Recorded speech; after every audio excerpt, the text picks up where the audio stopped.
Hello，大家，今日睇下我喺合肥嘅一日，翻咗嚟之後咧多咗 call 車喎，因為真係好平，10公里得10幾蚊啫喎。今日同 friend 約咗去合柴1972，係一個呢幾年都好出名嘅文創園區。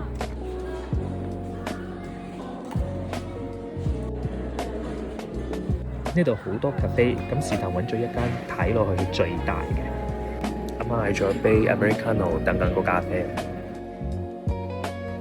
我同個 friend 咧係好耐冇見，所以睇下我幾激動。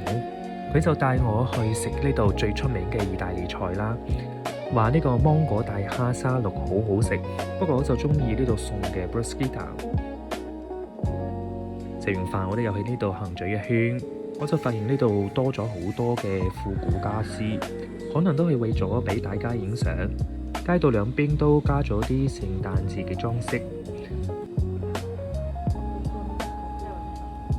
不過年紀大咗啦，玩唔到好夜，7點幾我哋就已經返咗屋企。